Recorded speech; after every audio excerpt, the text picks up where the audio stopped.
I'm Emily, 33 years old. I have a family of 3 with my husband Bob, who is the same age as me, and our 3-year-old daughter Jessica. My husband's family runs tutoring school. His parents were teachers in the past, and Bob has a teaching license.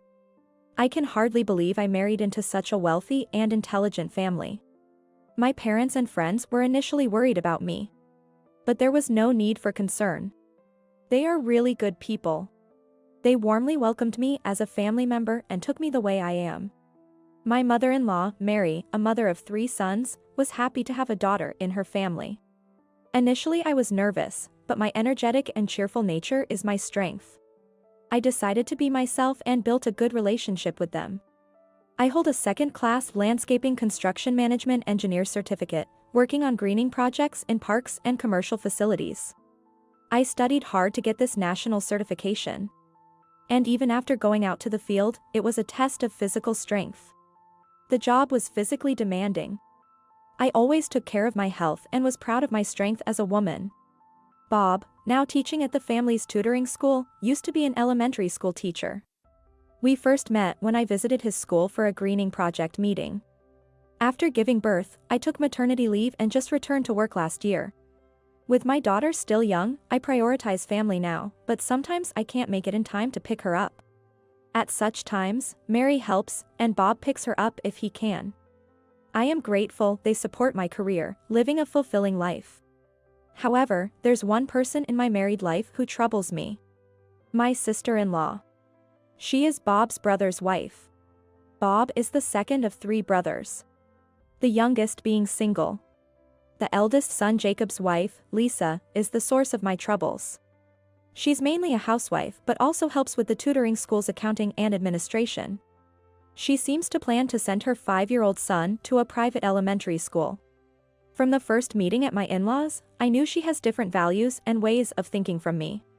Petite, always well-dressed and smiling, I initially thought she was lovely. But she was two-faced. One time, helping in the kitchen, she changed her nature when Mary left. "Can't you do something about your dress?" My dress. Her voice and demeanor were so different from what she had used to be. Always wearing scruffy, dirty-looking clothes. "Don't you see you're the odd one out here?" It's embarrassing for me. Well, I need to move easily. My daughter is still small, and I have to chase her. I have a child too. You know. She sighed dramatically, about to say more, but reverted to her usual self when Mary returned. "What were you 2 chatting about so animatedly?" "Oh, just some parenting talk." Amazing how she switches voices instantly. Like a sensor that changes her demeanor when Mary appears. Mary looked at me, "Really?" "Yes, just talking about our kids." Lisa nodded in satisfaction at my response. I'm not scared of slender Lisa or anything. But I didn't want to make a fuss over such petty remarks or worry Mary unnecessarily. Some of my friends struggle with mother-in-law issues. It's commonly heard that mothers-in-law can be a source of stress. Compared to that, I'm lucky to have a kind mother-in-law who supports my work. I thought I should be able to handle Lisa's snide comments. But she continued to belittle me whenever we met. Once, while traveling for work, I ran into her chatting with 2 or 3 other moms.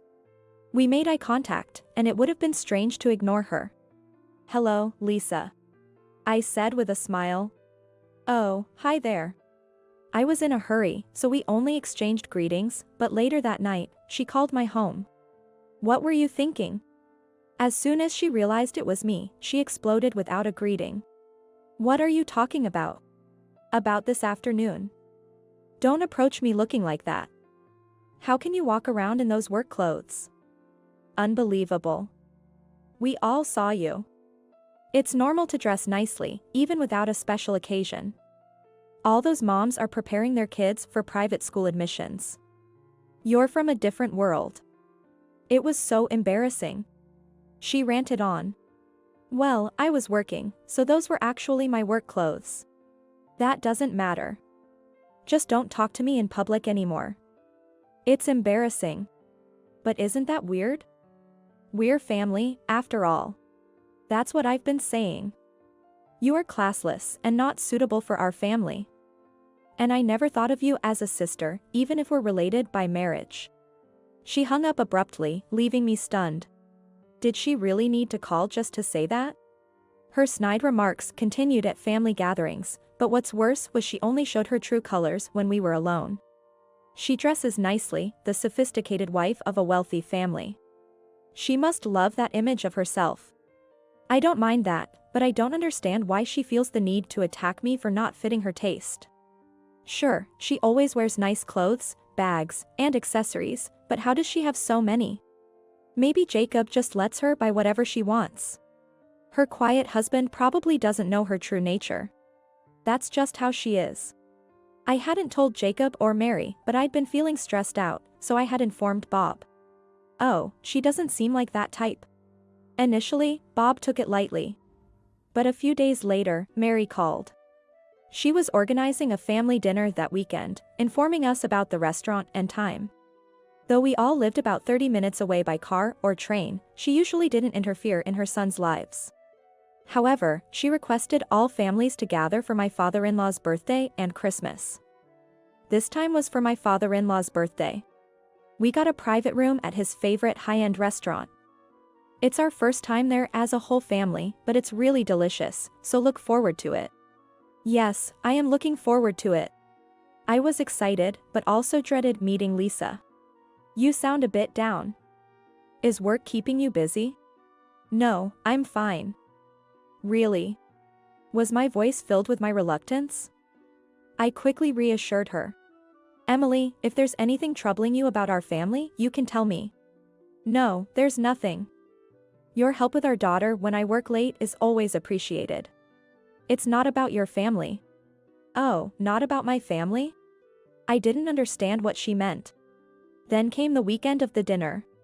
Since it's my father-in-law's birthday, I just need to celebrate from the bottom of my heart and express my gratitude to my parents-in-law. Don't worry about sarcastic Lisa. That's what I was determined to do. I arrived early, relieved to find neither my in-laws nor my brother-in-law's family there yet. I thought it was rude to have kept my father-in-law waiting, and arriving early would meant less time with Lisa. But soon after, Jacob's family arrived. Hello. Long time no see, Emily. Hello, Jacob, it's been a while. After polite greetings, Bob and Jacob started chatting. Lisa approached me, looked me over from head to toe, and sighed. What's with that outfit? You should dress better for a high-end restaurant like this. How many times do I have to tell you? She whispered her usual insults. Why did she say that on such a happy occasion? I thought, but forced a smile. I chose a dress today, considering the occasion. Is it odd? It's not a high-end brand, but I can't believe you chose to wear such cheap things. Since you have such square shoulders for a woman, the dress doesn't suit you. And you're only wearing your wedding ring? Bare nails, and rough hands too. My work doesn't allow for manicures. Aren't your long nails inconvenient for housework? Handling plants and soil often roughens my hands. Not being able to wear nail polish was trivial to me. My muscular physique was a result of my hard work in landscaping. Something I'm proud of, but her mockery made me retort. What? Are you saying I don't do housework? Her voice grew louder, angered by my response. I can't stand you. Despite my kindness and advice, you never listen to me, even defy me. I can't be associated with someone as crude as you. This wasn't good. She was losing sight of her surroundings in anger. Today is a celebration for our father-in-law. Please don't concern yourself with me. Ha! You're the one ruining it. You're the one who doesn't fit in this family. I've been saying this. I can't dine with someone so shabby. You go home. What? Why should I go home? It was Mary's event, and Lisa was the one causing a scene. I'll address your concerns about me later. I have things to say too. But for now, I decided to stand firm, but not now. Why are you talking back to me? Leave, didn't you hear? Better yet, get out of this family altogether. Just as Bob approached in response to her raised voice, it happened. The one who should leave is you. The door of the private room smoothly opened, and Mary quietly entered. Though she was a lady, it was like an entrance reminiscent of samurai. Then, who would be the one to be cut down with her sword? Of course, it's certainly not me. Next, my father-in-law and Daniel, the youngest son, entered, and then Mary closed the door. Oh, Mary, Paul. Lisa, who had been heated up, seemed to remember where she was and what kind of gathering this was, as she opened and closed her mouth, unable to continue her words smoothly. What did you say just now? Anyway, everyone, please sit down, said Mary in a calm voice, but with an undeniable force that everyone obeyed. 1. Mocking someone's job. 2. Plenty of indecent sarcasm. 3. The ugly daughter-in-law of this world. These lines were only replayed in my mind, but there was indeed such an atmosphere. It seems we have to talk before the birthday party. Honey, sorry about this, she said, and my father-in-law nodded. Then Mary turned to face Lisa. So, Lisa, what were you saying to Emily? Wow, even my mother-in-law, who's like the Virgin Mary, shows intense sarcasm when needed. Lisa stammered out.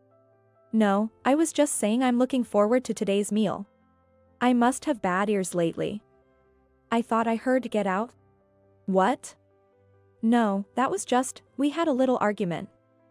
It was a joke, I didn't mean get out, she said, trying to control her emotions, forcing her smile as usual, and that was appalling for me. An argument? What was the reason? It seemed like you were the one doing all the talking. Since when have you been bullying Emily?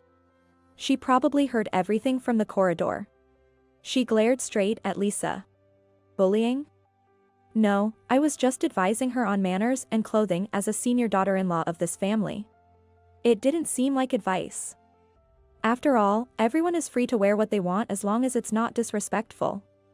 She wasn't dressed oddly at all.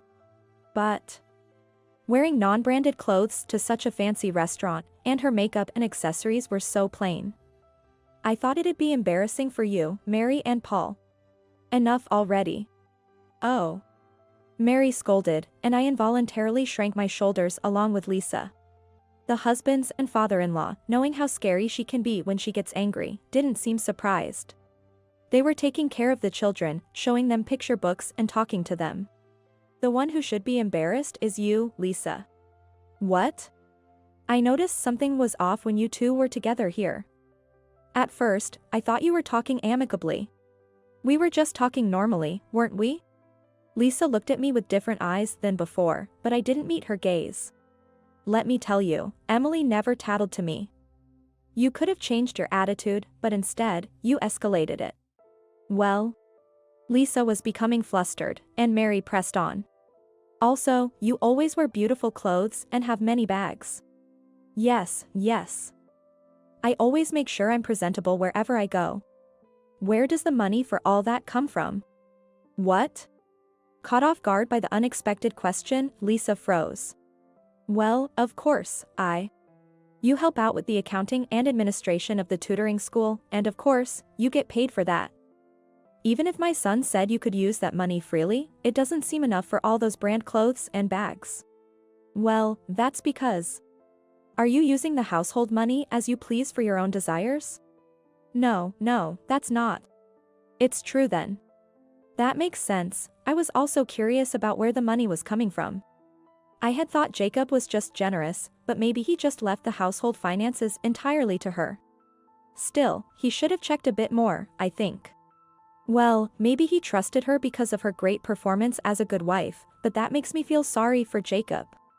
Spending money like water, and you're talking about private school exams? You have been saving properly for your son's education, haven't you?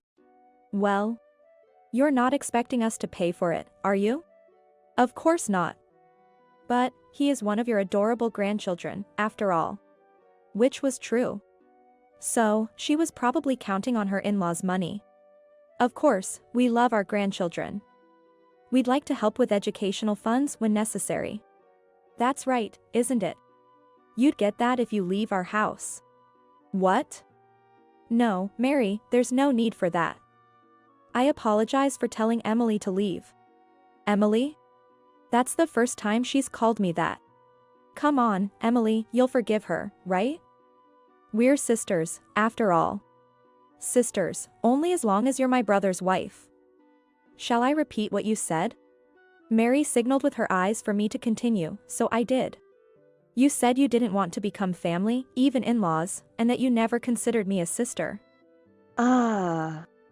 I took her down with my words, and Lisa made a strange noise. It's not just a matter of the household finances. You've been dipping into the school's funds, haven't you? Lisa was speechless, her eyes wide. Is that true? I was truly shocked by Mary's words. I had guessed she was freely using the household money, but she was also meddling with the finances of the tutoring school run by my in-laws? It seems you were clever enough not to get caught, so it took a while to figure it out. Charlie, who has been doing our accounting for years, you deceived him too, didn't you? Lisa turned pale. The gifts for the teaching material suppliers and the thank you gifts for the teachers who conduct seminars. We trusted you with such shopping, but the amounts on the receipts gradually increased, and so did the frequency. You said things like, I was told to give it as a birthday present, or, I was asked by Bob or Mary. That's not true, what are you talking about? Giving department store items other than confectionery as gifts, something we never did before, but we trusted you because you are our daughter-in-law. The lunch expenses for taking part-time teachers out, you were actually using them for lunches and tea with your mom friends. Oh. The questionable receipts gradually increased, and finally, Charlie came to consult us. Even before that, my son had noticed and started investigating. Well, you betrayed everyone's trust. For you, dressing up seems to be the most important thing. No, it wasn't me. Speaking in a faint voice, Lisa looked at Jacob for support, but he just gave her a cold stare. If what was said is true, that's only natural. Emily is the opposite of you. Sure, she's a bit indifferent to fashion, but she puts her family and work first, putting herself second. You mocked her job without really understanding it, but being a landscape construction manager is an impressive qualification. She must have studied hard to earn it. Mary. Just as I felt relieved seeing Lisa get a taste of her own medicine, I was suddenly mentioned my efforts by Mary, and felt myself getting emotional. She's a person with determination, so I thought if she wants to continue her job, we should respect that. Have you ever seen her work, unbothered by dirt or mud on her clothes and hands, working with such vigor? Would you mock such a person? I teared up hearing this, and Lisa had no more excuses or acts left, just hanging her head low. Our tutoring school may not be as big as the national chains, but we've gained trust by caring for our teachers and students. It's about the people, the heart. The one who doesn't fit here is you. You are the one who should leave. Mary spoke firmly and was so cool that I almost felt like giving a big applause to her. After that, Lisa, who had played the role of an elegant, ideal wife, was ousted from the wealthy household. Jacob set up a meeting for discussion, but even then, Lisa refused to admit her faults and lashed out in anger, leading him to decide on divorce. With embezzlement discovered, she couldn't get any alimony, and she was left with nothing. Jacob kept custody of their son, and with the help of my in-laws, they planned to continue their usual life. Lisa, always putting herself first, had been harsh to her son whenever things didn't go her way, but he was reassured by his father and grandparents, and seemed to understand everything. The private school exams were only Lisa's strong desire, and the boy, who hated being forced to study, now played freely with our daughter. Of course, Bob and I intended to help in any way we could. On a relaxed weekend at my in-laws, Mary came to me and said, "I'm really sorry for making you feel bad all this time. We should have noticed earlier." "Not at all, I didn't mind it initially. From now on, don't hesitate to speak up if you're in trouble." "Okay." While saying this, I remembered Mary's words. What's important are people, the heart. Noticing my gaze, Mary looked at me curiously. "Nothing, I was just thinking how cool you are, Mary." "Oh, come on.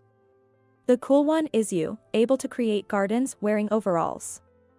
Maybe next time you could work on our garden. I want to replant the flower beds." "Absolutely. Let me know anytime, even if it's not as a job. You should charge her properly, you know. Mom can be demanding." Bob chimed in playfully, and we all laughed together. Cherish people, cherish hearts. I'll remember to do just that. To keep laughing and living happily with my precious family.